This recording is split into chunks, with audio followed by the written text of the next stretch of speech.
Good afternoon, everyone. I would like to welcome you to the April 4th, 2021 uh, special joint meeting of the Board of Education and CBOC. Please rise for the Pledge of Allegiance. I pledge allegiance to the flag of the United States of America and to the republic for which it stands, one nation, under God, indivisible, with liberty and justice for all.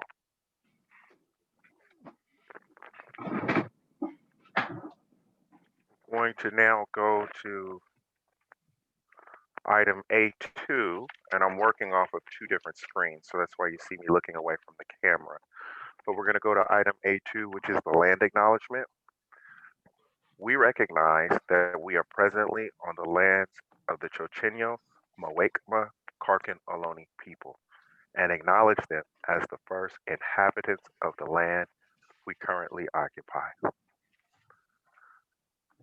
Once again, I would like to welcome everyone to this joint meeting. The mission of the West Contra Costa Unified School District is to prepare students for post-secondary education and to be responsible thinking, contributing members of our global society. We believe in public education as the most important function in a democratic society. We believe we must, one, treat everyone with courtesy, dignity, and respect. Two, provide safe and nurturing environments in which to learn, teach, work, and participate. Three, serve our students by working as partners with our community to develop well-rounded lifelong learners and contributing members of a global society. Four, take responsibility for our behavior and performance to ensure the highest possible achievement of all students, employees, and our school community. Five, provide equitable and essential communication and support for successful learning, teaching, working, and participating. Six, respect, celebrate, and welcome the diversity, uniqueness, and contributions of all members of our school community. The board members should not subordinate the education of children and youth to any partisan principle, group interest, or the members' own personal interest. This meeting will provide public comment opportunities through the Zoom app or by telephone.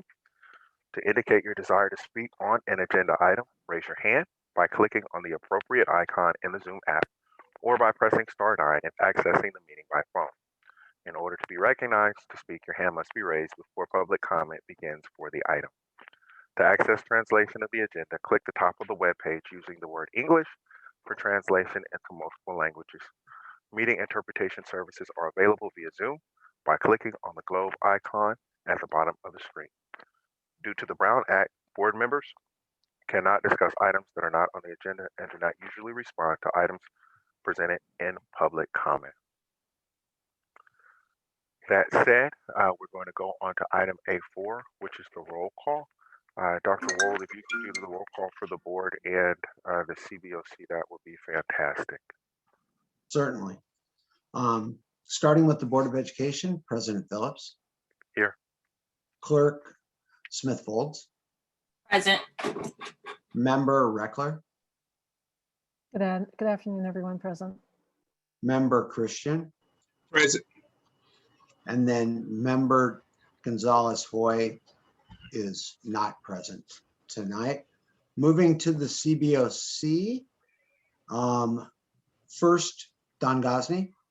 I am here, but I want to make sure people know that Trustee Gonzalez-Hoy did email both me and President Phillips to let him know he had a work conflict that could not miss out on. And I'm going to go back to the trustees because I completely neglected our student trustee that is present as well.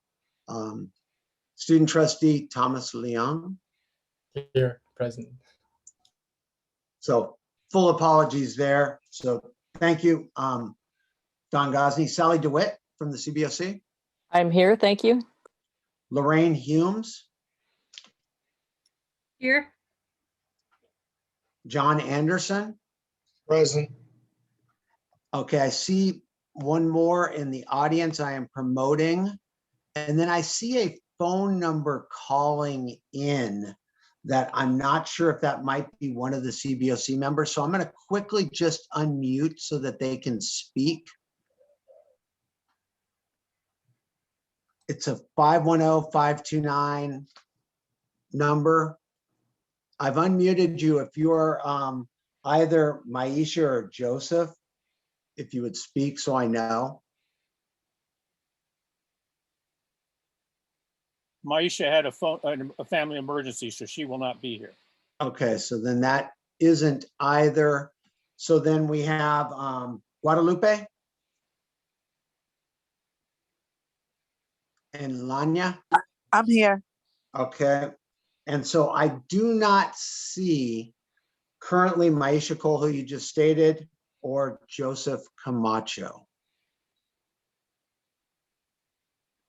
Otherwise, we have 5 CBOC members and 4 board members plus a student trustee present. Thank you very much for the roll call. We're going to go on to item A5, which is agenda review and adoption. Just so we're all on the same page about procedurally kind of how we're doing this, we're going to just use the same order that we use at the board meetings.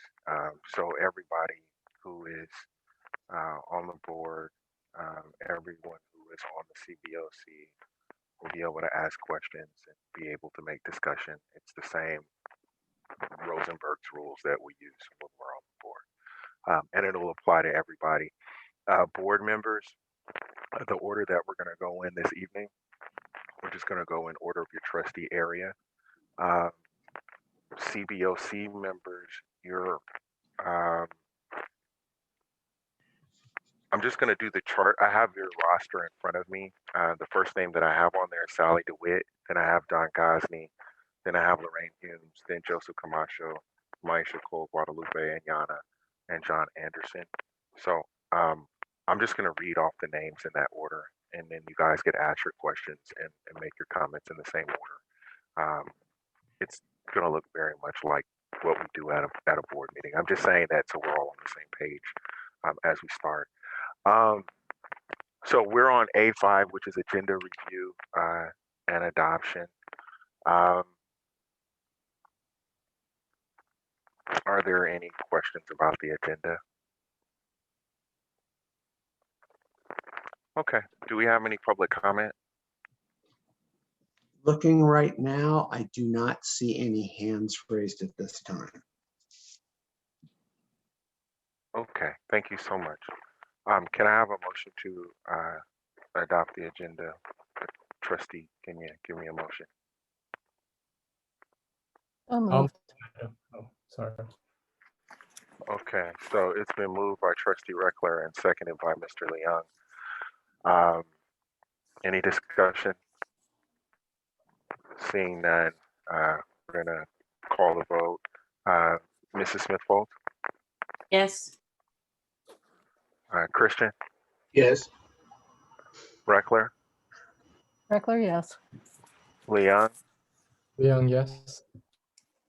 Phillips, yes. DeWitt? Yes. Gosney? Yes. Humes? Humes, yes. Camacho? Absent. Cole is absent. And Yana? Yes. And Anderson? Yes. Thank you so much. So the agenda is adopted. Now we're going to go to public comment. Do we have any public comment? This is general public comment. We do. I didn't think to get the timer. I'm not sure if any of our staff have the timer ready. We have the timer. Okay, perfect. So we do have 1 public comment, 1 hand raised at this time. Okay, let's just wait just a second to see if anybody else wants to raise their hand. Technically, this is it's a joint meeting, but it's still a board meeting. So if anyone has general comment about anything that has to do with the jurisdiction of the district, this would be the time. The public comment that's going to come after this is for specific items. So has any other hands gone up? No, just the 1 hand. Okay, let's do it. Okay, Anton Younger, you may unmute. In recent weeks, district administrators illegally removed me from the CBOC member roster. I wish to avoid litigation with the district to enforce my rights to continue on the Citizens Bond Oversight Committee for Measure R. I demand that my name be restored to the committee roster forthwith and immediately without delay. That is the end of my comment. That Thank you. concludes our public comment. Thank you for the public comment. We are now going to go to item B1, which is presentation of the bond financial audit as of June 30, 2020. Who's presenting this? So we have with us Michael Ash from Christie White that will go over the audit review that they did. I'm not sure if he's going to be sharing his screen there with any pieces. We did provide copies of the audits as part of the packet. So I'm going to pass it over to go over the protocols and what the findings were and the opinion from Christie White to Mr. Ash. Well, good evening. Thank you, Tony. My name is Michael Ash, a partner with Christie White, and I just wanted to start out the presentation by thanking quite a few people. First, Board President Phillips, it's great to see you as well as some new faces on the board. I want to thank you all for inviting me here tonight. I want to thank the district. Conducting an audit in a pandemic is not an easy thing, and the amount of documentation that the district has to provide to us can be very challenging. So I just really want to thank the district for that. The other thing I want to thank the district for is the access that we have to the CBOC. It is very rare, from my experience, and I do quite a few of these bond audits. It is very rare. Usually the only time I get to meet with the CBOC, if at all, is after a report has been finalized. So in this district, the way it works, and I know that you have had time to perfect this, but we meet with the CBOC before the audit even begins for a planning meeting. And then we also meet with the CBOC to go over a draft of the audit report before this meeting. So I really want to thank the district for providing that access to us. And then I also want to thank the CBOC because, as you can see, this audit report, it's not very large. It's a pretty short report compared to the performance audit that you'll hear later on, and also compared to the financial statements of the district. But let me tell you, the CBOC always has some really good ideas for how to improve the audit report. And so I want to thank the CBOC for that. So the entire process that you undergo at this district, I think, creates a better audit and a better audit report. So thank you for that. I'm happy to share my screen at the end if you want me to, if there's any questions you have, but I was just going to give a brief presentation and overview of the report itself and then open it up for any questions you have. I do have the report up. If you want me to share my screen at any time, I'm more than happy to do that. So this is just the financial audit for these bond measures. So every Prop 39 bond has to undergo financial and performance audits from the bond's first issuance all the way until all the proceeds from that bond measure are spent. So this is the financial audit. This is the financial audit as of June 30th, 2020. That's one of the tough things about an audit is it's always looking into the past. So we're already April of 2021. So we're more than 9 months, past the audit report date, the year-end date, and, almost 2 years that some of the transactions that were looked at in this report could have been all the way from July 2019. But this is the June 30th, 2020 audit report. So the financial audit is looking at, it's kind of just what it says. It's looking at the financial statements themselves. So it's looking at the balances as of June 30th, 2020, and the activity for the year ended June 30th, 2020. So as far as the activity goes, the activity with a bond measure is it starts with the proceeds that come in, with the bond. So that the money comes in from the bond issuance and it gets deposited into the cash and county treasury. So part of the audit is looking at those proceeds, making sure that they're recorded accurately and in the right bond measure. And then Other activity that goes on is on the expenditure side. So as a district has projects, there are expenditures that are incurred. And what we're looking at from the financial side is more accuracy, cutoff. The performance audit will dig in, that you'll hear later, will dig in way deeper on, the allowability of those expenditures. But we're looking at more that it's recorded in the proper period. And then the year-end testing is, again, looking at the cash and county treasury balance just to make sure that it agrees. A big piece of, bond audits are liabilities. So the district has retentions that are outstanding. They have accruals that are outstanding. So what we look at is the cutoff period, just making sure that all of those payables and liabilities are accrued in the proper period. So those are some of the procedures that we do. We assist in putting together these financial statements, although they are the district's, and then we give what are called our auditor's opinions. And so the first opinion that we give is on the financial statements of the bond measures. And we were able to give an unmodified opinion. And that means that's the best opinion that you can have. That means in our independent auditor's opinion, these financial statements for these bond measures are fairly stated in all material respects. So there is a component of materiality that goes along with audits, and there's a calculation that gets done. So what we're saying is that in all material respects, these financial statements are fairly stated. The other thing that we have to do, you'll notice that there's another auditor's report towards the back. That report is an auditor's report. It's called it's under government auditing standards. So because the state requires all bond audits, financial and performance, to be done under what's called government auditing standards. And what that means is there's a report that we issue on internal controls over financial reporting and compliance and other matters. And what that report means is it's saying that the objective of our audit is not to give an opinion on your internal controls over financial reporting, and we don't do that. But if we come across anything in our testing that we deem to be a material weakness or a significant deficiency in internal control over financial reporting, we have to report it in what's called an audit finding. And I'm happy to say that we did not have any of that. And then the other thing is compliance. So if we come across any non-compliance that we deem material to these financial statements, that would also be reported in an audit finding.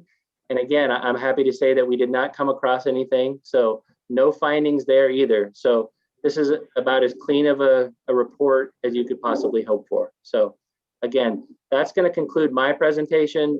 Nothing but positive news to share on this front. So I want to open up if there are any questions for me.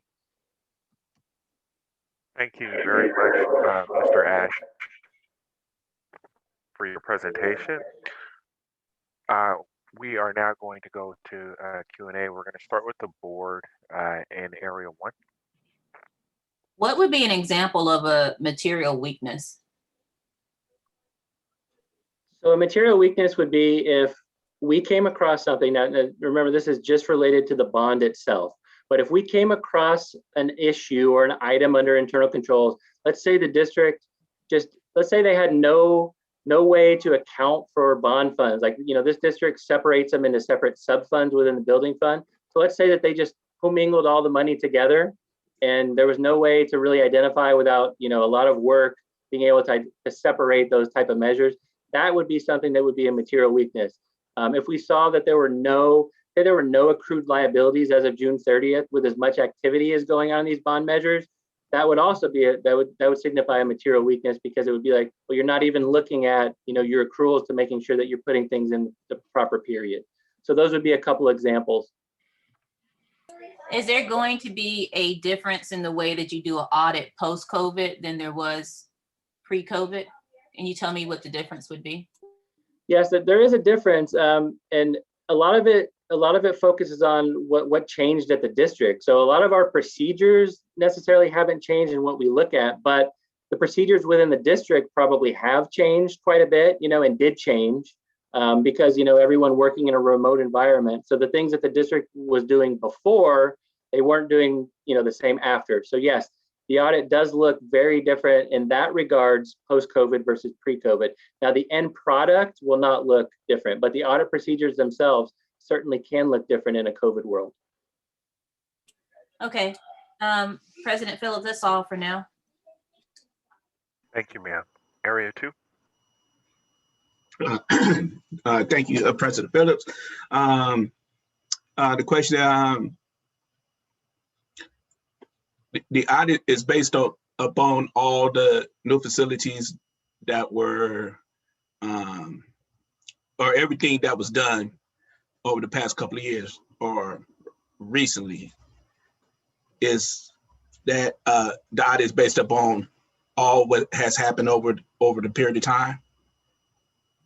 So this audit is only focused on the period from July 1st, 2019 through June 30th, 2020. But there's an audit that happens every year. So it's done on an annual basis. So the next one will be from July 1st, 2020 through June 30th, 2021. And that'll just keep going until all the bond money is spent. And Okay. just to add in, because of COVID, everything got pushed back. Normally, you would be receiving this audit in either December or January.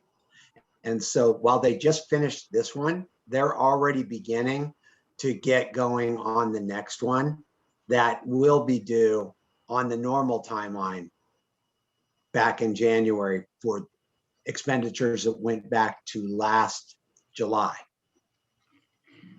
Okay, thank you. So typically the bond audits come in March. So the district-wide financial audit is that December date. And typically the two bond-specific audits would come before you in March. Okay. Thank you for the clarification. Thank you. That's all. That's Okay. it. Thank you very much. Area 5. Great, thank you so much. I have a couple of clarifying questions. The first one is on page 12. There is state funding we received to the tune of about $4 million for certain schools. Would you be able to tell us what that funding was? It's awesome. I just want to know what it is. Yeah, I will let the district give you the specifics, but that is in there. That is money that's sitting in the district's building fund. So within the building fund, the district has money from these two measures, as well as money that's not related to these two measures. So that is related to that, if the district wants to explain exactly what that is. Yes, good afternoon. So we aggressively apply for additional funds from the state. And over the life of the bond program, we've received over $181 million. And so as Mr. Ash was sharing earlier, one of the things that we do in the system is we keep those dollars separate. So it's called the non-bond measure fund.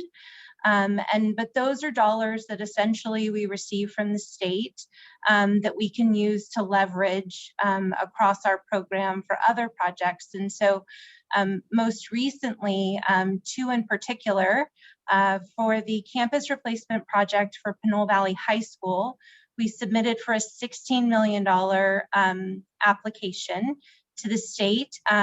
During the course of the review by the state, we were able to demonstrate that the project was more than 50 years old. And so we were actually able to work with the state, and we received $23.4 million. So we received even more than we originally were able to apply for. And then subsequent to that, we also went back under a new program that the state provided for career technical education facilities.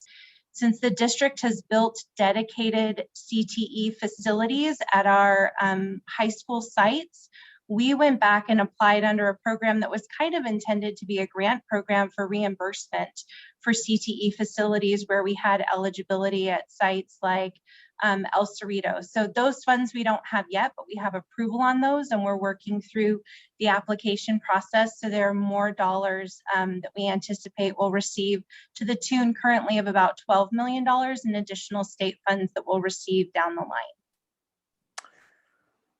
Okay, wow, that's great. So the state funding for El Cerrito High School was 2.4 million, Kennedy High 1.1. That is because El Cerrito is long done. So this is for CTE type of applications? For El Cerrito, go ahead. I'll have to check exactly which ones we've applied for. So many different types of funds across different sites. Those are either seismic or CTE. Yeah, so the other one, if you could, and I won't take too much more time on this, but we also received 218,382 for seismic for El Cerrito High School for building E. And just curious, since, you know, this school is supposedly done, I mean, I suppose there's probably no end to the amount of seismic work you could do, but just curious on that, and that could be a follow-up for later. And these do go back and date all the way to the construction of the new facilities, all the way back to 2007. So. Oh, So when okay, got it. Okay, It's a new program, and we have eligibility where we can go and get additional funds for a project that we've built. We always apply. got it. And Okay. so when the seismic program became available, then we went back to look, are there projects we've already done where we can just get more funding? Got it. Okay. And I think it's important to recognize that these are reimbursements. So just because it says seismic doesn't mean that we have to spend that dollar now for another seismic project. It's reimbursement to funds that we can now redirect to other projects throughout the organization. So sometimes when you see the description, it's so that everyone understands how the eligibility came, but it's a different pathway for the spending of those dollars. Okay. All right. That was helpful. On page 16, you just said that we got an unmodified, which is the best opinion that we could get. What are some of the other opinions that can be given on audits, financial audits? Sure. So qualified would be. Oh, my favorite word. Okay, sorry. Oh, that's okay. That's okay.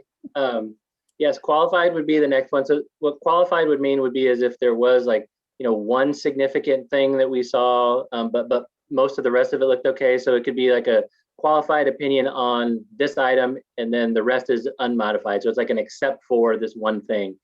There's also an adverse opinion, which if you ever see one of those, run for the hills, because that's a really, really bad one. That just means that pretty much everything was terrible. And then there's also a disclaimer. So disclaimer would be like a scope limitation. So if say the district didn't provide us certain things and we weren't able to give an opinion on them, then that disclaimer could be more appropriate there. So those are some examples of some of the other type of opinions that aren't unmodified. Okay, thank you. And then you said that our CBOC always has good ideas about the audit process and report. Is there anything that you'd care to share about the best practice that they've come forward with? Yeah, I really like, so there's an appendix that the state puts out each year, so that you see the appendix A, I think it's appendix A that's in the audit opinion that we gave. And we typically don't put that in there, that this, you know, complies with that, but they recommended that we add that in there. And I thought it was a really good idea, because that, even though appendix A is very generic in what it requires, that is an appendix that governs these Prop 39 bond audits that's put out by the state. So I thought that was a really good suggestion that we and the district both agreed should go in there. Okay, great. And then a final question is, from your professional point of view, I mean, what should board members be doing to provide adequate oversight? Asking some of the questions that you are asking are fantastic. I just think just you know, being involved and just asking questions and knowing more, because it's hard sometimes. And I presented a lot of these board meetings, and not just bond audits, like district audits, you know, full district audits. And it's really hard to know sometimes if board members really understand what I'm presenting. So I always try to present it in as English and try to stay away from the, you know, the weird, you know, jargon that the auditors have. So I try to bring it in plain English as much as I can. So I would just say ask, you know, anytime when the district or anyone else is presenting something, and it, you know, just, you know, well, what does that really mean? You know, for someone, if someone doesn't have a business background, what is, you know, like you ask what the different types of opinions could be and that type of thing. So just questions like that, I think are fantastic, just to get a better understanding of what this thing means. Okay, great. Thanks so much. You're welcome. That's all I have. Thank you, Mrs. Reckler. Mr. Leon. Thank you, President Phillips. I have no questions. Thank you, sir. Mrs. DeWitt? No questions. Thank you. Mr. Gosney? I have a number of comments with a few questions blended in. Would you prefer that I hold off on these until you get to the comment section? If you could parse them out and ask your questions now and then the comments later, that would be great. The questions are integrated in with the comments. Ooh. There aren't very many questions, a couple of 3 out of 6 comments. Mr. Gosney, if you could ask your questions now, that would be great. I cannot. They're integrated into the comments. It calls Mr. for. Gosney? Yes.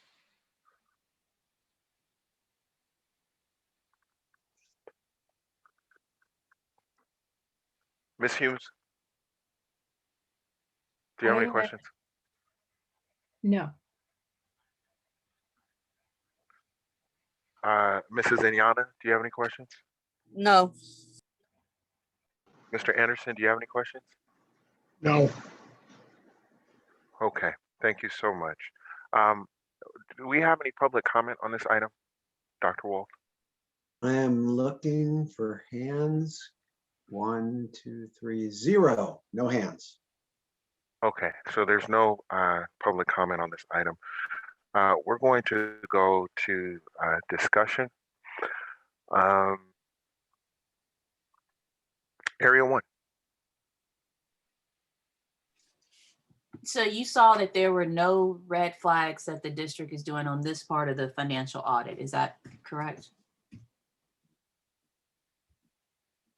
Yes, we stand behind the independent auditor's opinion that these financial statements are fairly stated in all material respects, and we did not come across any of the internal control over financial reporting, the significant deficiencies or material weaknesses that I noted earlier.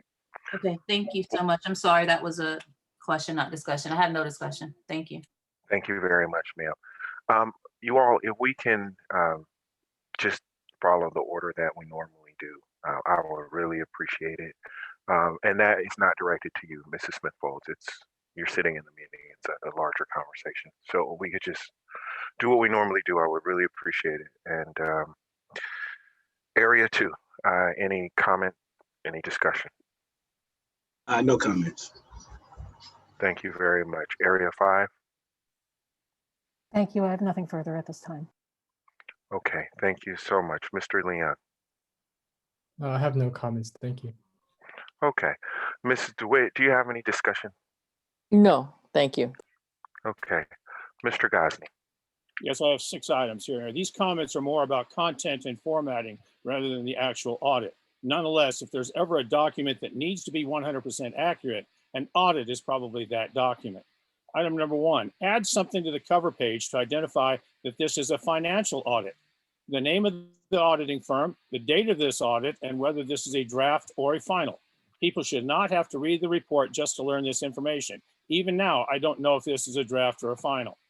Item number 2, with a list of members of the CBOC, there are 5 omissions. If the audit covers the entire period from July 1, 2019 through June 30th, 2020, then there are 5 names missing: Greg Vizinu, Kathy Fleming, John Anderson, Maisha Cole, and Ken Burns. If the audit is only looking at the CBOC as of June 30th, 2020, then the last 3 names listed here were omitted.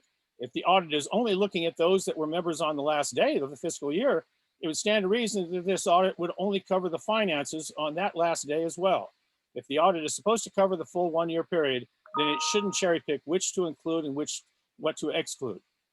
Item number 3, while the state may refer to the oversight body as the Citizens Oversight Committee, here in the WCCUSD is referred to as the Citizens Bond Oversight Committee, or the CBOC. If the file name is used consistently, it might prevent any confusion by readers who might not understand why 2 different names are used for the same body. Item number 4, considering that Wilson Elementary School was renamed the Obama School in the middle of 2020, should it be referred to as Wilson or as Obama? Number 5, you write, quote, "We do not express an opinion on the effectiveness of West Contra Costa Unified School District's internal control," unquote. It seems to me that one of the reasons to bring an outside independent auditor is to look at those processes and controls through a magnifying lens so we all might have a better understanding where we could use some help. I've been involved with the bond program since 1998, and I'm unclear why our auditors would not voice an opinion on the effectiveness of the internal controls. Since we have several new CBOC and board members, perhaps you can elaborate on this beyond the brief explanation at the bottom of your page 14, so we might have a better understanding about why our auditors are not offering an opinion on those controls.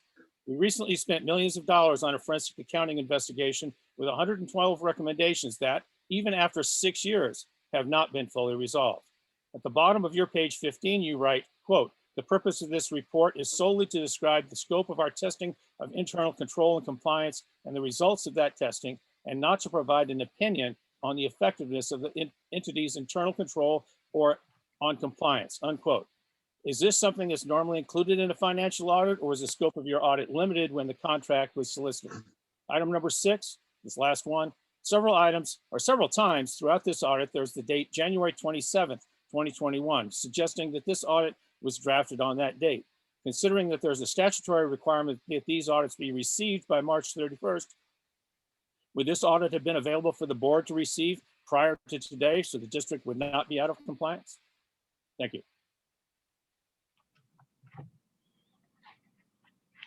Thank you very much, Mr. Gosney. Ms. Humes? I have no discussion on it right now. Thank you very much. Is it Mrs. Humes or Miss Humes? Miss Humes. I'm sorry. Okay, Miss Humes. thank you. Thank you. Mrs. Inyana? No comment. Do you have any discussion? Okay. Mr. Anderson? No discussion. Okay, thank you so much. All right, well, that concludes that item. We are now going to go on to item B2, which is presentation of the bond performance audit as of June 30, 2020. So this one's a different firm, Eide Bailey, and we have Nathan Edelman, who's going to go over what their review was on the performance requirements of the audit. So it's a little different than just the financial pieces. And Nathan will present their scope of what they did. This is also not to be confused with a forensic audit or confused with a special audit. This is another statutory required audit. Nathan? Right, well, thank you very much. Good afternoon, everybody. My name is Nathan Edelman with Eide Bailey, and we're going to talk about the performance audit. One just financial audit talks about debits and credits, money coming in and out. Performance audit is about how did the district use the bond dollars. And let me see if I can put this up on the screen. Hold on one moment. Okay, does that look okay? Good. Yes, thank you. Did that show up on your side? Okay, cool.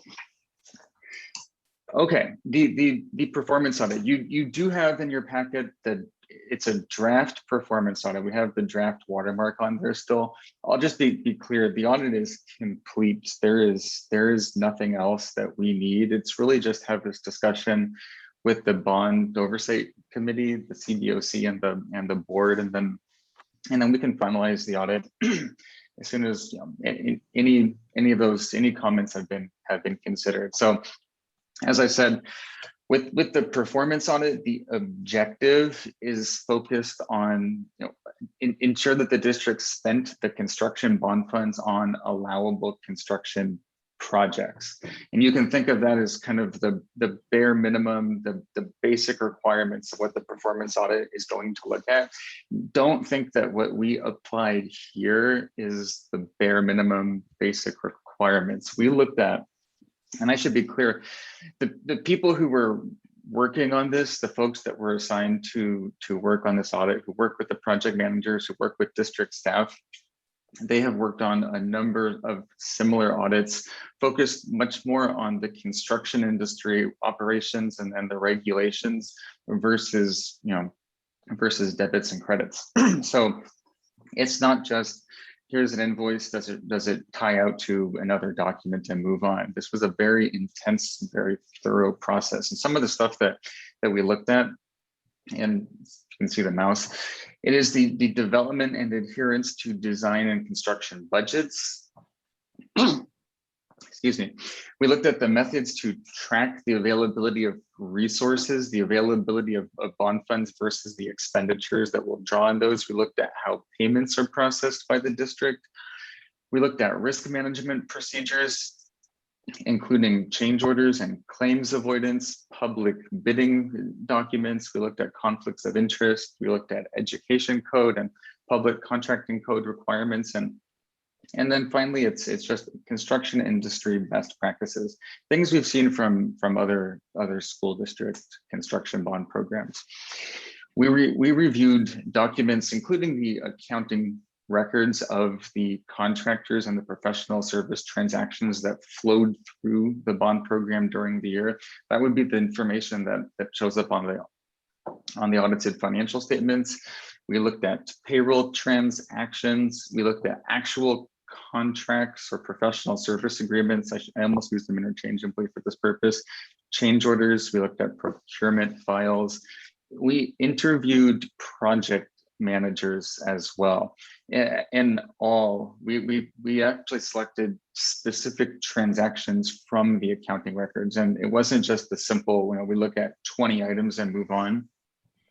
We selected all transactions over $100,000, and one transaction from each vendor was selected. Typically, you have large contractors, and then you have a lot of smaller contractors, professional service providers, and we looked at least one transaction from each of them.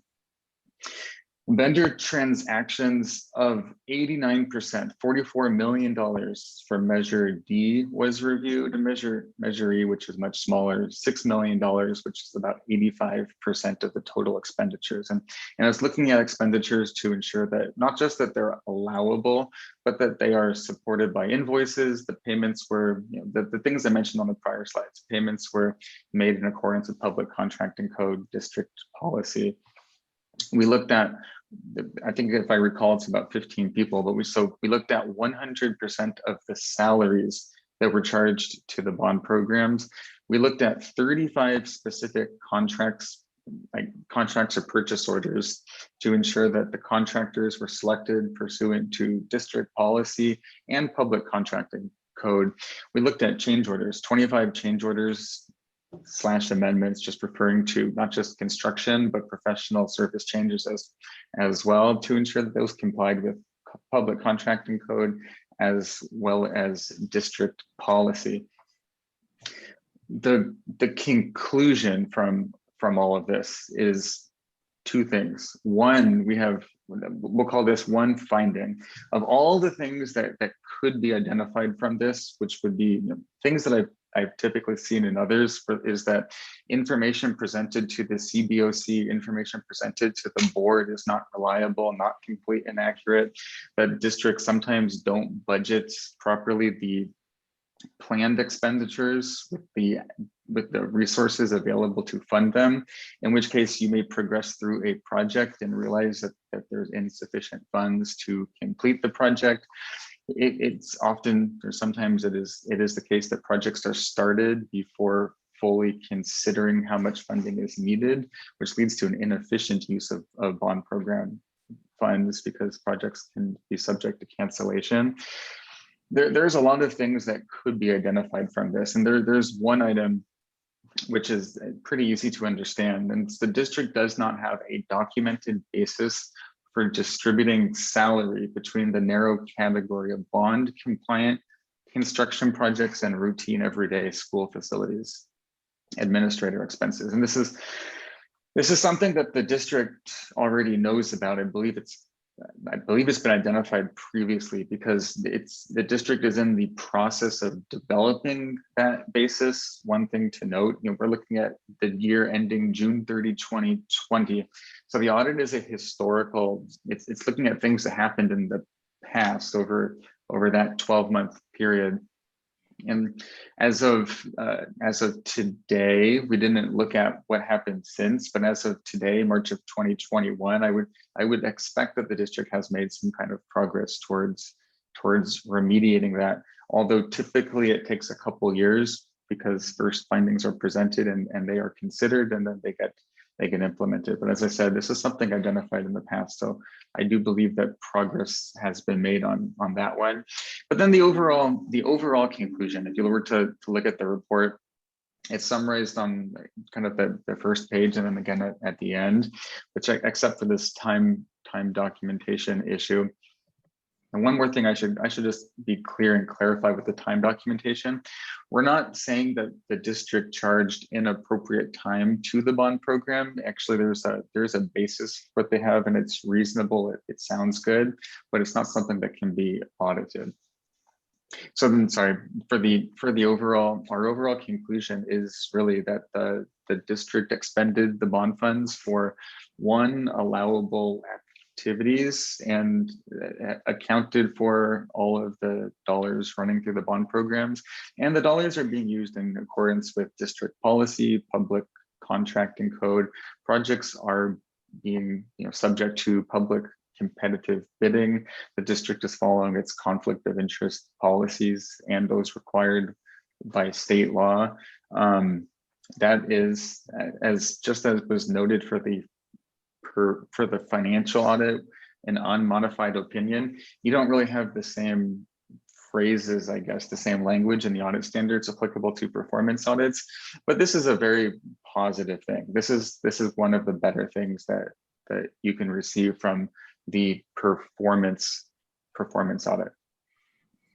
So I really want to basically end the slideshow. So I really want to just, if there are questions, and you have the actual report in your packet, and if there's questions or discussion points that I can clarify about what is it that we actually did to reach the conclusions, or just questions about what things mean in the audit report, I'll turn it over to the group and try and answer those as best I can. And if I could add something really quickly, just a point of clarification, as indicated on page 8 of the performance audit, the district does have a documented process. It's been in full effect since March of 2020. The finding was that the documentation for every single month of fiscal year 20 wasn't there. And so we historically, what we did was we would do a time study. So for any employee any district employee who is working on a bond related expenditure project, we do a timesheet. And so historically, prior to March of 2020, we did time studies. So we would do it every now and then. We would do a time study to see if our FTE allocation through payroll was congruent with our work. And starting in March of 2020, we now do that every single month. So any district employee who has any part of their salary billed against the bond fund completes a timesheet. We do a monthly reconciliation of their payroll FTE as compared to their timesheet. And then in the suite of monthly financial reports that we produce and provide at Facilities Committee and for the CBOC, we provide that reconciliation between payroll, actual time spent per timesheet, and then the reconciliation and adjustment, whether it be up or down.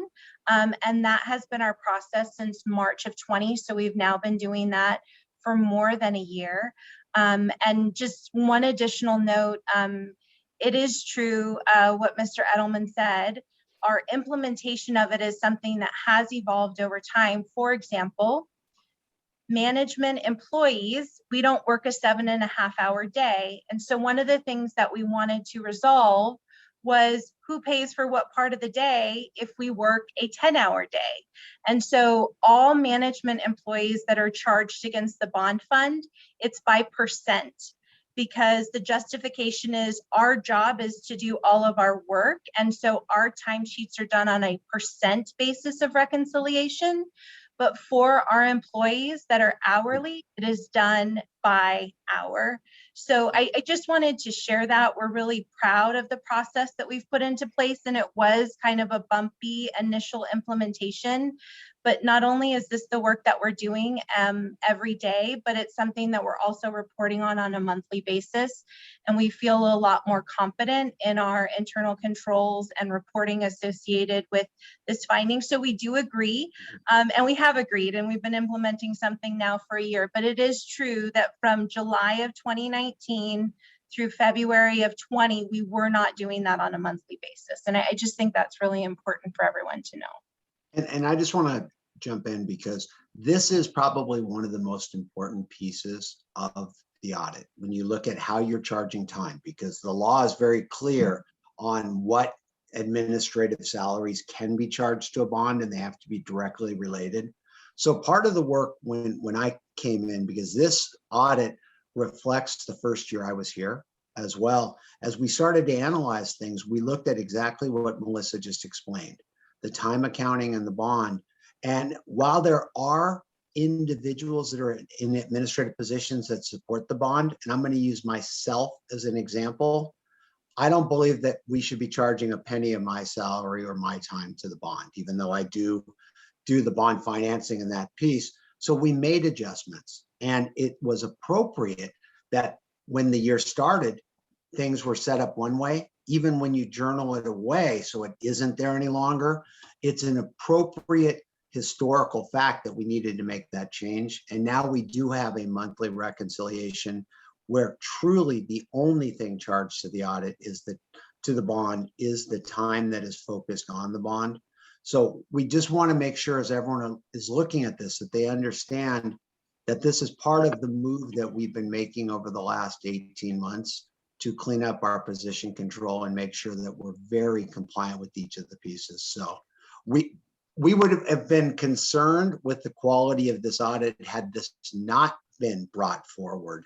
And if you look, they did look at more invoices and more expenditures than are normally done in a performance audit. So while it is a statutory audit, they did take a much deeper look because there was a lot of concerns about certain expenditures never getting looked at from that year because we didn't have it expanded on it.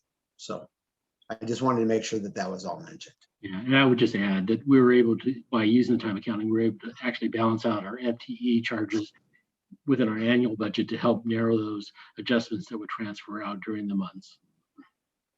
And the last thing I would add, just tagging on to what Dr. Wold shared, I think in staff's experience, this has been the most comprehensive performance audit that we've done. And one of the things that Bailey looked at is we do have our bond program management plan, which really sets forth the day-to-day process and internal controls that we implement, which includes things like our procurement files, when you saw they mentioned that on the slide.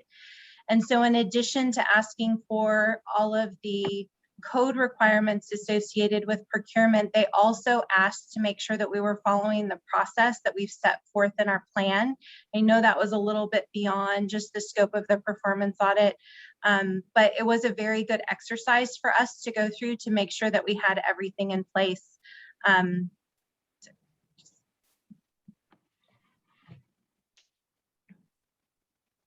Thank you, Yeah. Trustee Phillips. Okay, that's it? Okay. Yeah, I'll turn it over. Any questions that I can try and answer? I am really here to try and clarify or point out whatever the group would like as best I can. Thank you, sir. So we're starting with area one. So do I understand the reason why the audit had to take a deep dive is because the district didn't document some of the things that it needed to document before? Is that right? I'm trying to follow the bouncing ball here. So they took a deep dive because there wasn't a lot of documentation that was needed before. Is that right, or am I off? Oh, I can't. I might not have the full answer. One of the reasons that the minimal requirements, what happens in just the typical run-of-the-mill performance audit for these school districts is you look at expenditure invoices and was that allowable, yes or no? And that's a pretty straightforward process. One of the reasons why we had to go quite a bit further in depth is we're also going to do this agreed upon procedures where we're evaluating whether or not the district has done other things that are part of the bond program. And so there's a lot of overlap. And so we need that depth of understanding that's not just, well, you know, do two things line up. We need to know really how is the program operating? How is the district selecting vendors, approving change orders? You know, how does it do a lot more than just simply do invoices and match up? And you do that with a lot of districts, not just this district, correct? We do that with a lot of school districts, yeah. Okay, and what was the reason why you interviewed the project managers?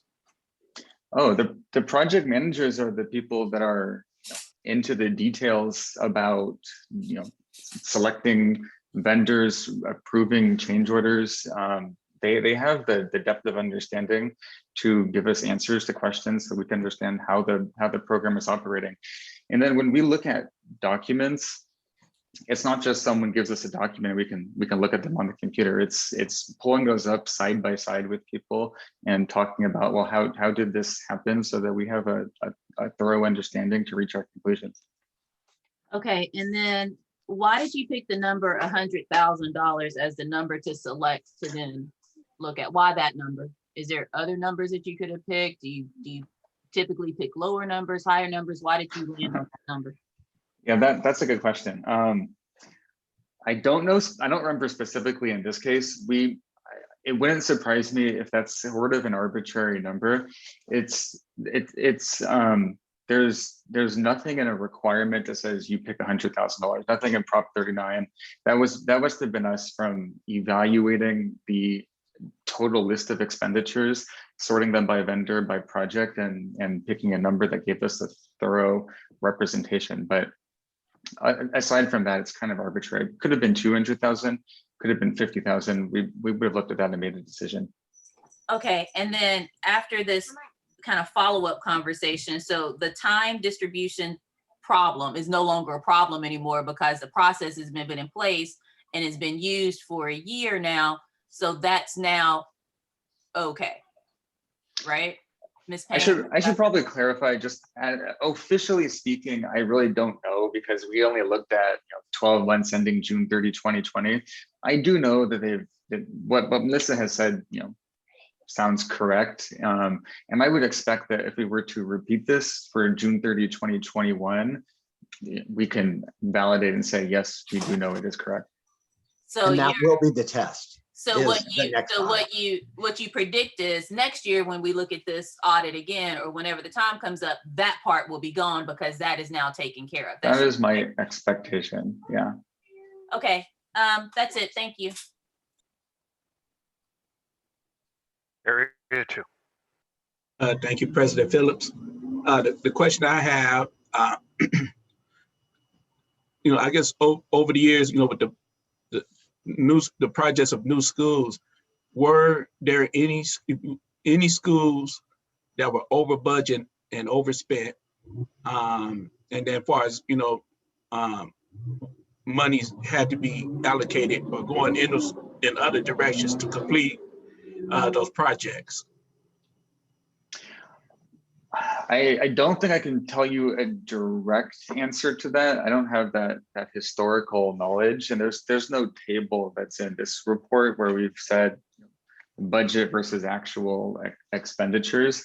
We looked at the processes of how the district determines the budget and monitors these things, and if there were issues where we think that there's undue risk to the district, or those are the kind of things that would have been called out as part of one of the findings in the report. Yeah, the reason why I asked that question is because over the years, I heard a lot about that, that monies were taken from other projects where they needed to complete, but they took it and put it in other places to, like I had to say De Anza or Pinole or El Cerrito or, some of the other. So Mr. Christian, if we can stick to the questions and then we can do the comments, but if I can help you, maybe I could redirect your question. So we have other facility staff here, right? So for example, we have Mr. Freeze, who was part of the presentation. We have Ms. Payne, who's part of the presentation. They may be able to answer some of what you're asking right now because it is relevant. I think what we can say is that the master plan that was approved in 2016 looked over a $181 million program for those critical need projects. We knew going into that we were short funding, but based upon our collection of being able to gather revenue from the state and savings on projects, we were able to not only make up the difference, plus had surplus on top of that to do additional projects. And under our new internal controls and something that's really been implemented over, I would say, believe it was October of 2016, we created what's called a site budget authorization form and brought that forward to the board. And what that does is that identifies the project budget. And we can't make any change to the project budget without board approval, and that's up or down.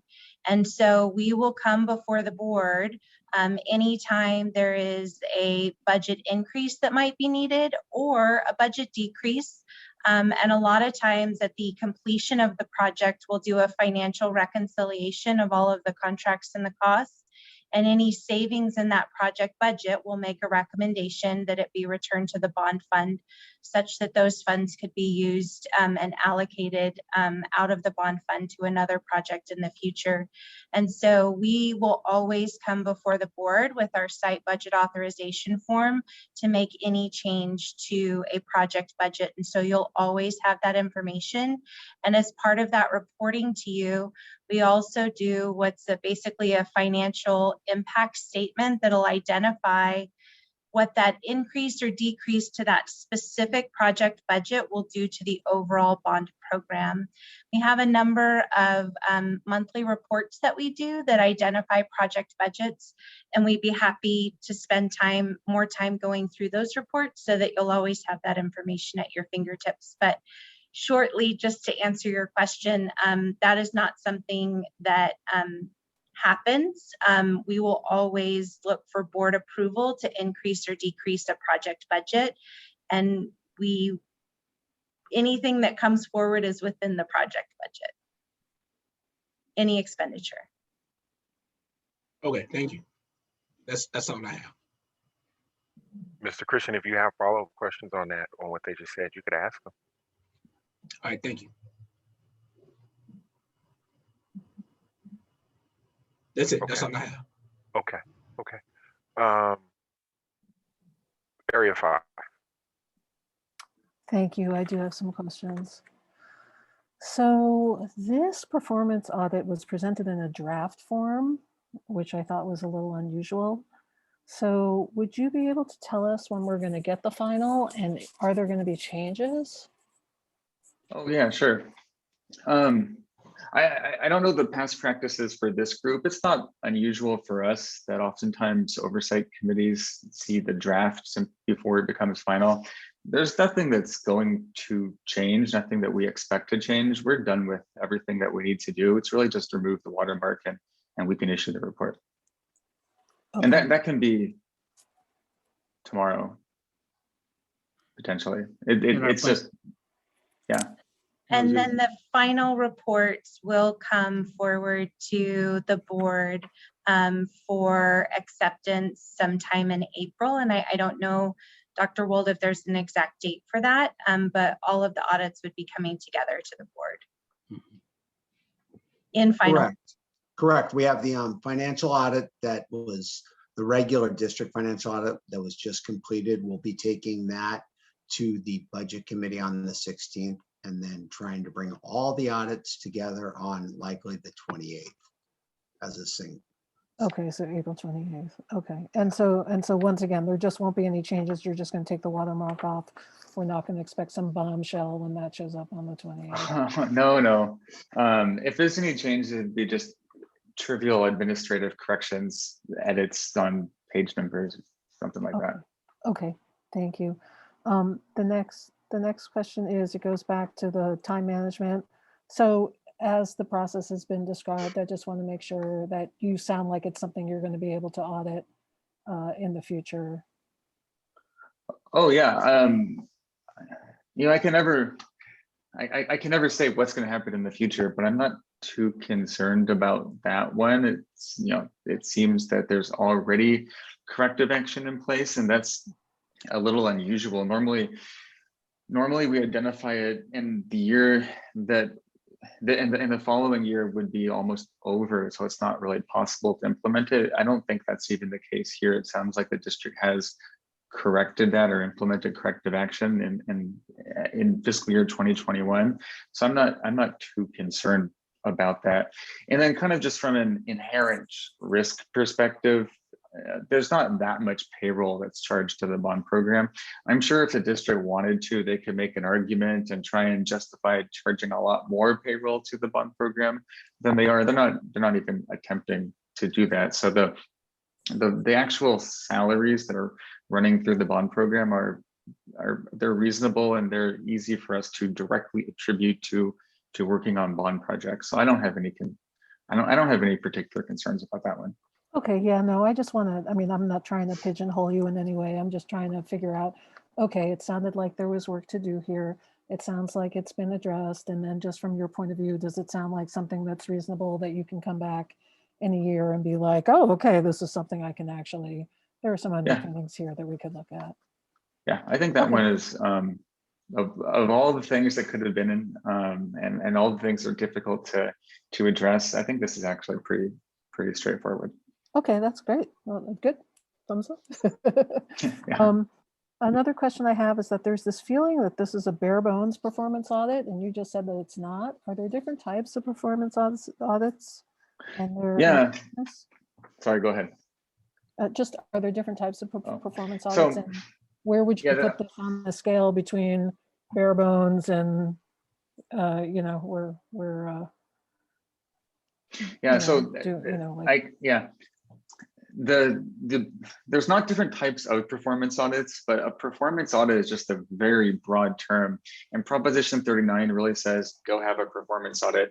The state has kind of come up with, I'll call them minimum procedures. I think there's reference in the prior presentation about Appendix A in this state guide, and that really just says go look at expenditures and make sure that they match up with the project listing. If you're going to call anything a bare bones audit, I guess that would be it, which is just, you know, pick invoices and match them up. And we would have been in and out in less than a week if that was the case, and maybe that would have been easier for everybody. We would not have had to talk with project managers or look at actual contracts for the public bidding requirements. We wouldn't have cared about change order processing. So we did a lot more than would have been the minimum requirements. And so if, you know, anyone says this was a bare bones audit, I guess I'd say go back and look at what we've written in the procedures, or I guess the methodology about step 4 and 5 and 6 and 7 and 8, and compare that with another school district that actually does have minimum procedures applied, and maybe be a little more clear. A lot more went into this than would have been necessary to otherwise just meet the requirements of Prop 39. And just to provide some historical perspective to your question, I apologize. So this is the performance audit for fiscal year 20. So for fiscal year 17, 18, and 19, we had a performance audit and a program effectiveness audit, but it came together as one. So in those previous fiscal years, use 19, for example, there were recommendations associated with conduct a performance audit, but then the table just continued with the program effectiveness audits. And so this is the first year in a couple of years where you're seeing just the performance audit piece. And so that might be part of the feeling from looking at audit reports for the previous 3 years. And that's really just because it was conduct a performance audit and a program effectiveness audit, but it came under one cover. And so it might have appeared that that was the statutory audit, but really it was the statutory audit plus an additional supplemental audit at the same time. Okay, that does kind of make sense. So is there a timeline to return to a program effectiveness audit? So not that I know of. What is on the horizon is in May, we will be doing, so it was a forensic accounting investigation. It wasn't a forensic audit, but in 2016, there was a forensic accounting investigation, which did result in 112 recommendations. And subsequent to that, there have been contracts approved by the board for an independent third-party auditor to come back and verify the implementation of those recommendations. And so there's essentially a phase 1.5, which is to come back and review the recommendations that weren't deemed fully implemented as of 2017, plus reviewing the recommendations from the program effectiveness audits of fiscal year 17 through 19. So that's phase 1.5, and that phase will start in May, and that phase will be performed by Eide Bailly. And there is also, starting in May, going to be what we call phase 2 of the third-party independent verification of implementation of the forensic accounting investigation recommendations that will be done under Moss Adams' contract, where they'll be looking at the recommendations that weren't deemed implemented as of June 30 of 2017. I believe it's about 50 recommendations. And so, yes and no, I guess. In May, we have both of these additional audits, which will be much more comprehensive. And as Mr. Eidelman pointed out, there is a lot of overlap and duplication because verifying the implementation of the recommendation is going to look very similar. They're going to want to see the documents that we are able to demonstrate compliance and adherence with all of the requirements and the recommendations that were made in that accounting investigation. But specifically, if we have a scheduled program effectiveness audit for fiscal year 20 or a future year currently planned or under contract, that specific answer is no. Okay. Well, let me ask them, should we? So I think the desire and the intent is to go through the audits that we already have under contract and then to see where we land, right? So there is so much that has really changed. Staffing has changed, implementation has changed, forms have changed. We have our bond program management plan, which we're really proud of and anticipate bringing before the board in April, which really documents the process and the procedures and the daily internal controls that we have within the bond program. And really, I think phase 1.5 and phase 2 are really going to test to see, are we able to demonstrate what we say we're doing? And then there will be audit reports that will be produced, and they will come before committee and then the board, and we'll have to see what they say. And then I think based on what they say, then I think that's the right time to better answer your question. But I think we really need to go through with the commitments that we have, and it's going to tell us a lot about what's happening today, which I think is really important information, of course, for everyone here to have, but our community at large as well, as we continue down the path of starting to really move forward with Measure R. And I'll tell you, just as staff, we're really proud of what we're doing, and we're really proud of our program management plan, and we're really excited to have the opportunity to have somebody come in and say, yes, they're doing what they say they're doing, and if there's a way that we can continue to improve our implementation to make it better, we're ready to do that too. And so I just want to amplify exactly what we've been consistent on this. We need to finish both the Moss Adams and the Eide Bailly reviews of all of those findings. Those findings and issues have been sitting over everybody for 3-4 years. It's time to get to the finish line on those. And then if there's even one that is unresolved, we will then come back to the board and ask for a contract to go and review any of those other pieces that are necessary. But We cannot keep adding scope on top of scope on top of scope and never get to the finish line of anything. That, in our mind, is not a best practice. The best practice is you start what you finished, and then you look at where you're at today, and you bring forward the recommendation to find the right pathway to move forward. That's been our recommendation for the last 18 months. It continues to be. Let's get those done. Let's find where we stand today, not where we were 5 years ago. Very few of us on this Zoom were here, and none of us were in the exact position that we're at when those 112 items were identified. So let's see where we're at today. Okay, so to recap, in May, you're going to start effectiveness and results performance audit with Eide Bailey. And when might we expect that to be completed? Just roughly. I don't want to, is it June? That would be amazing. I don't know. Yeah, I'm not going to promise June. I'd have to go back and look at the timeline that we mapped out, but. So we're going to kick off in May. That's when we have our initiation meetings. And then the auditors are going to ask for the list of all of the expenditures, projects, et cetera.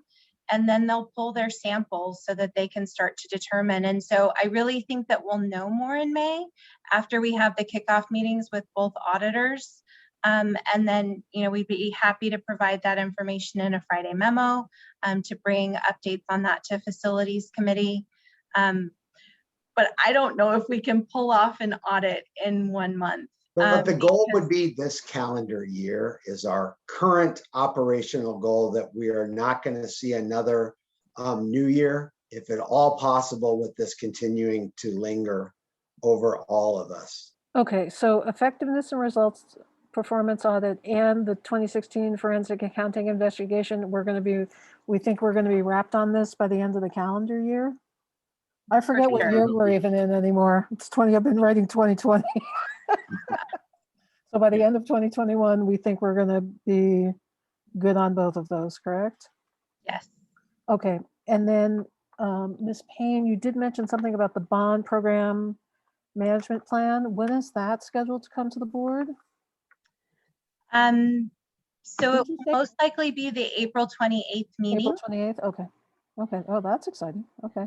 It goes before the facilities committee on the 2nd. Tomorrow.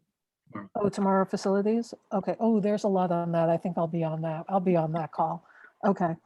And then how many, okay, so you went over the schedule on the fronting accounting. And what about the prioritization committee and updating to the facilities master plan? Well, I have you all here. That's actually coming tomorrow as well. Oh, tomorrow.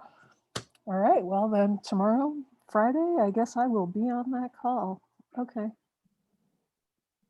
Okay, that's it. Thank you so much.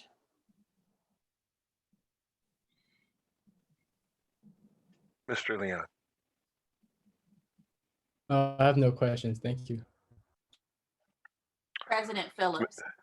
Yes, Excuse me, ma'am. I have a point of order before you move on. If I have a follow-up question, where would I need to ask that? Would it be now or after CBOC goes?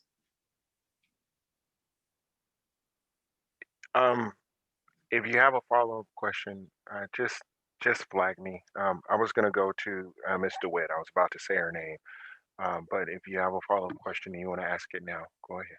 So I do have a follow-up question. So there's 112 findings of things that still need to be complete, correct? And then there's 55 other things that still need to be completed. Is that accurate? So in 2016, there were 112 recommendations made under the forensic accounting investigation. The 50 number is a subset of that.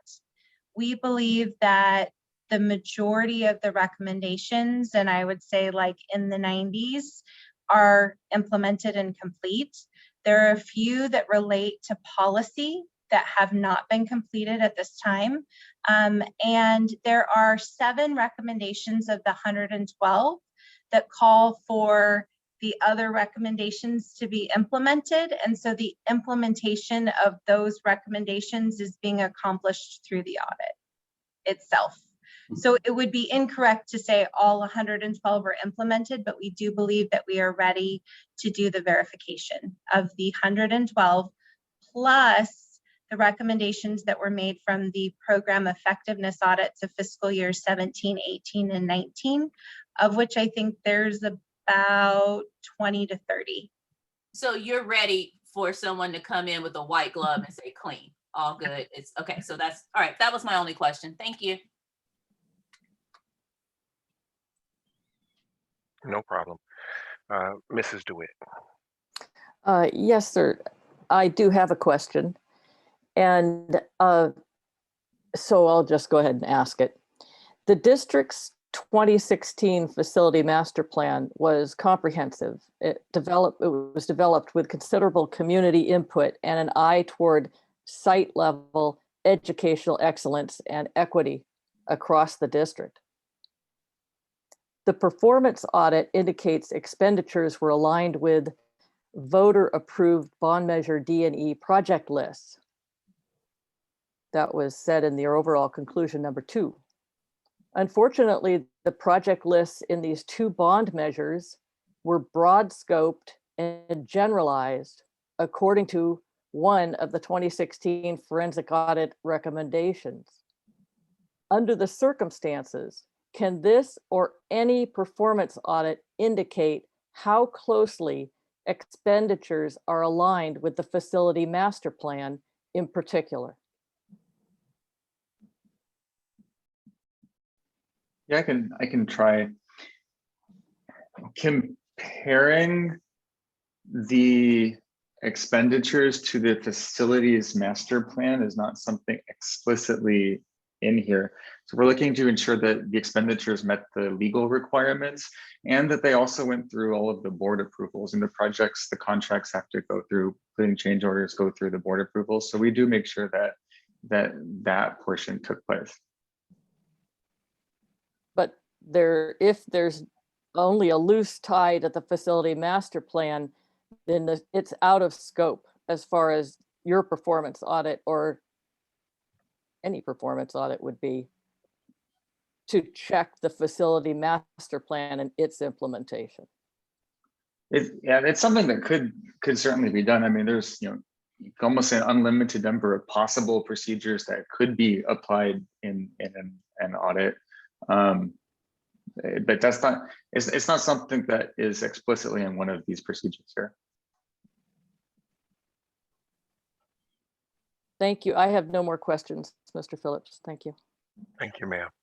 Mr. Gosney, questions? Yes, about 45 minutes ago, you said that information being fed to the board and the CBOC by staff was unreliable. Please expand on this and explain why we're just hearing about this now instead of reading it in the audit. Did I say information was unreliable? I don't know if I said that. I think I think I know what you're talking about. One of the possible findings, something that we've seen just in other school district bond programs, is that information presented is sometimes unreliable. That's not the case here. The information that we looked at here, comparing reports that went to the CBOC with actual accounting records, for example, in this case, these things tied out. Those would have been reported as audit findings if that was something that was apparent here. Okay.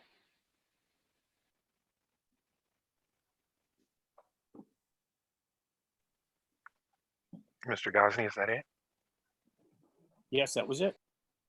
Thank you, sir. Excuse me, Ms. Humes. Yes, I have 2 questions. One, one of the 5 elements was about the CBOC and that you checked the meeting minutes and the website and it was in compliance. One of my concerns is the whole idea of having the CBOC is to monitor the bond program, but we're monitoring it for the people. How did the people find the CBOC website to get this information? When you were, when you decided you were going to check into the CBOC website, Did they give you the website address, or did you go to the district's website and navigate to get to the CBOC like a person from the public would do? Oh, that I'm not sure how we would have gotten that exactly. Well, I'm thinking if it was just me, I would just go online and do a web search to find the website. But I can confirm that under the committees page on the district's website, if you click on the CBOC, it links to the CBOC's page. Mm-hmm. Yeah, you'd have to know about committees. So, I mean, I'm thinking of a general public person coming in and they say, I want to find out what's going on with the building of the schools. There's nothing really on the front of that website that says school construction that would lead you to the facilities committee or to the CBOC. And I think that should be essential if the whole purpose of the CBOC was to get information out to the public. So that's why I asked that question. My second question is, it said that you looked at district policies, public law provisions, and other related regulations, and you had mentioned about best practices. In the past audit, we had best practices, and they were suggested from the San Diego Taxpayers Education Foundation. What are those the best practices you were looking at to compare with our website? Oh yeah, I was not looking at those specifically. Oh, hold on, sorry, we were not looking at that San Diego Taxpayers Association specifically, although they do produce a number of kind of best practices for local governments with bond programs in particular. But there's other industries, or I guess other groups, such as the GFOA, the Government Finance Officers Association. In this case, we're referring primarily to just work with other similar school districts or neighboring school districts and those bond programs as well. Mm-hmm.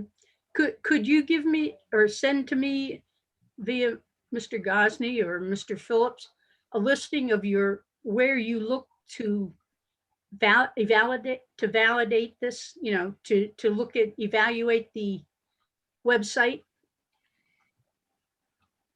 Oh, yeah, I can probably get you more information on the website. I'm probably not gonna be able to give you a good answer on that one now, but I can look into. Who your people looked at before they decided to say everything is fine. Yeah. That's what I'm interested in, so we can compare. Because the last audit had quite a few suggestions. And I mean, this one just says, well, the minutes are there and there's a website, it doesn't really. Ms. Humes, you'll get an opportunity, I promise, to make whatever comments that you want to make. Okay, that's right. But if you just do questions right now, that would be great. Very good. I'm done then. Okay. Mrs. Inyana. No questions. Mr. Anderson? Yes, I have a question for Mr. Edelman relative to, you looked at change orders as part of your process. Is that correct? Yes, yeah. When you were evaluating the change orders, what did you look at? Oh, in fact, did we list that out in this one? Let me see in the back. Sometimes list of expenditures. We listed the change orders that were reviewed. Okay.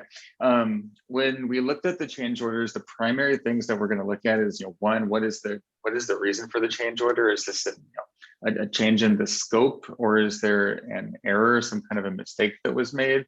We look to ensure that they went through the required approval process in determining is the price correct? Did they get sign-offs from architects, project managers, whoever's applicable, depending on the change order? And then finally, do those go through the correct approval process through the district's approval process, going through the board in order for them to become executed into the contract? So you were looking at whether they followed procedure or not? Yes, yeah. Thanks. That's all. Thank you, Mr. Anderson. Dr. Wold, is there any public comment on this item? There Yeah. is one hand that is raised. I'm not seeing any others, so Okay. just one. Okay, just want to remind folks that the public comment is on this item in particular. This is not general public comment, but please begin.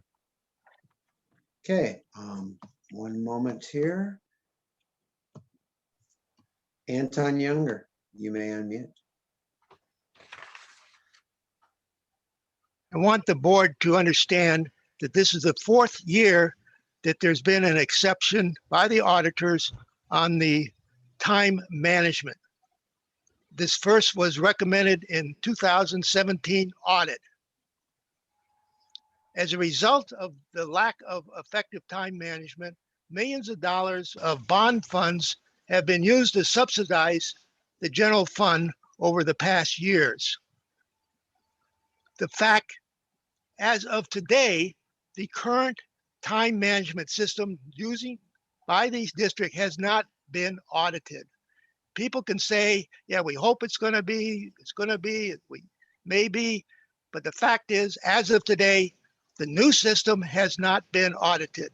This recommendation was made 4 years ago. Secondly, there is no effectiveness and result audit for the fiscal year 20. There was a lot of discussion and confusion in regards to that. The CBOC recommended effective and results audit. That recommendation was rejected by the district. There is no contract today for an effective and results audit for 2020. I believe that the taxpayers would be best served by having an effective and results audit, because that audit would look at whether the money was spent in the most effective manner. End of my comments. That concludes public comment. Thank you for your comments, Mr. Younger. We are now going on to discussion. Board CBOC, this is your time to make comments on this item. Area 1. President Phillips, as a point of order, do we need to extend the meeting? Was it supposed to end at 5:30? Or am I unclear about the ending time? Let me look. I don't see a meeting on end time on this. I promise it won't be 10:30, but I don't see an end time on this. So Okay, I think we're fine. okay, no comments. Thank you. Okay, Area 2. No comments. Area 5. So area 5, just a point of order, I do see under the adjournment, the meeting will adjourn at 5:30. So just Oh, in case you want to take that in. I So- did not see that. Technically, okay. Board, can I have a motion to extend the meeting for 30 minutes? So moved. Can I have a second? Second. Okay. Any discussion? All righty then, board, I'm gonna call for your vote. Area 1, Smith Folds, yes. 2, Christian, yes. 3, 5. I am 3, but 5. Echo, You said yes. 1, 2, 3. Leon, Leon, yes. CBOC, is there any objection to hanging out with us for another 30 minutes? No, okay. All right, Phillips, yes, the meeting is extended until 6 o'clock. Okay, so back to me. Thank you for that. I just caught it. Just have, oh, good. The lights went back on. Okay, cool. I do have a couple of comments. The first one is that I think Ms. DeWitt asked an excellent question about the performance audit being tied to the facilities master plan. So I'm hoping that will get looked at. I think that was really excellent. And then since the time management has surfaced a number of times and was caught again, I'm just hoping that that will be given prompt attention and you know, I've got it all written down as to when it'll be looked at again, but I am hoping that that will be taken with seriousness. And that is all I have. Thank you. Thank you, ma'am. Mr. Leon.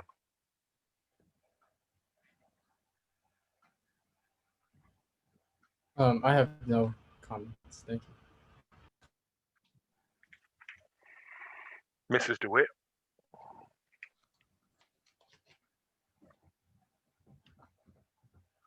It looks like she had to step away. It's in the comments. Oh, I'm sorry. Mr. Gosney. Thank you. I've got a couple of short comments. First, I want to address something that Trustee Christian mentioned. He kept asking questions about projects in years past, where they'd be robbing from Peter to pay Paul. We need to keep in mind that this audit was for a 1-year period only. They couldn't look at anything before, they couldn't look at anything afterwards. But during this 1-year period, I believe the only school that was being constructed was the Wilson School. So really, that's about the only school that they could be looking at. I wanted to touch on something that a CBOC member DeWitt mentioned as well about the language in the facilities master plan. The language on the ballot is purposely made extremely vague and overexpansive so that it gives the district the opportunity to use the bond funds on pretty much just about everything and anything without being very specific. I know there's a lot of people that say that they want to say, what color are we going to paint the walls in the hallway? Well, it doesn't work like that. They include every school that's left to be worked on. They touch about everything that can be done just to give them latitude on there. But also, I disagree with the level of this audit. As to if it was as comprehensive as the compliance, effectiveness, and results audit that we are used to, staff would not have spent so much time and effort to convince the board to reduce the scope of the audit. You've got to ask yourself that. I know you touched on that, Trustee Reckler, tried to ask, how comprehensive is this audit? And you got to remember, why did the staff spend so much effort to convince the board to reduce the scope so this is the level that it was instead of what we've been getting in the past? Thank you. That's the end of my comments on this.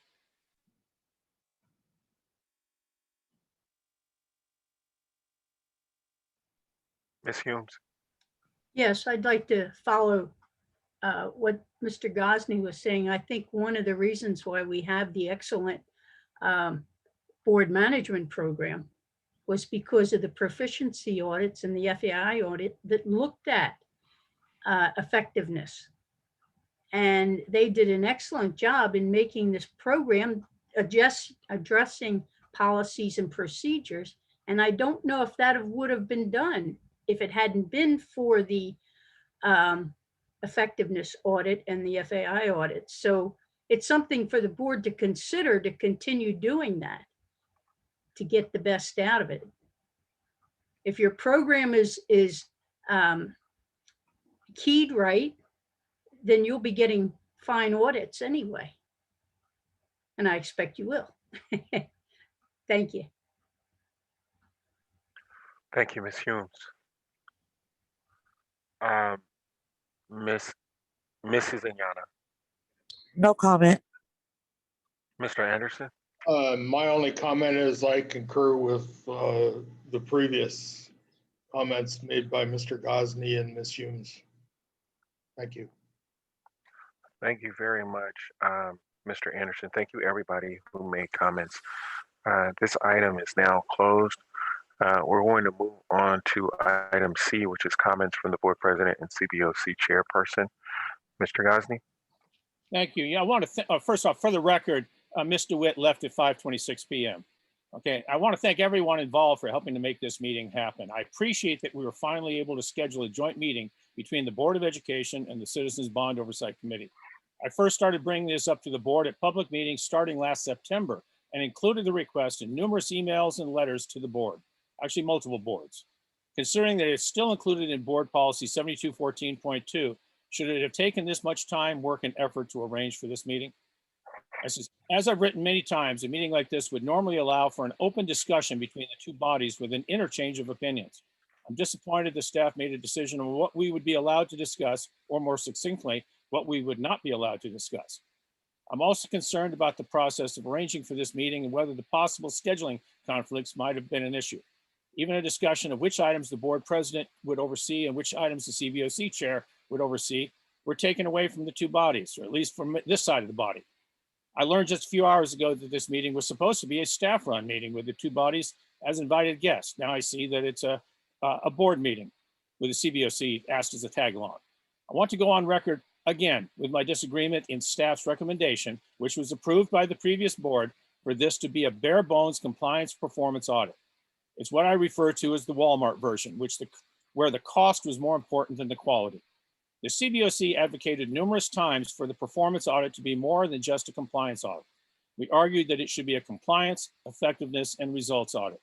As I've written and spoken numerous times, if you read social media across the district, you'll see ever-present themes in that the people simply do not trust the district and the Board of Education.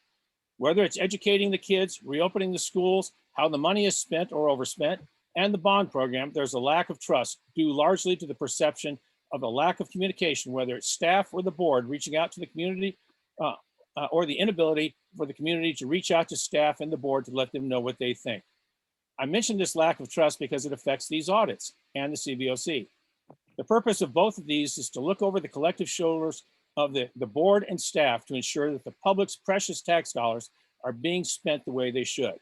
This is why the CBOC is supposed to be independent and why the auditors are supposed to be independent. But now here's the rub. Everything has to go through staff and the board. Let's look specifically at the performance audit and that everything the auditors gets comes from staff. If you had a 100% honest and above board staff, this would not be a problem. And I believe we do have. I said, but if this were the case, I said, how could so many members of the public and the Board of Education buy into spending millions of dollars on a forensic accounting investigation and the subsequent restructuring of how the bond program is managed? It's not just that everyone has to be 100% squeaky clean with everything they do.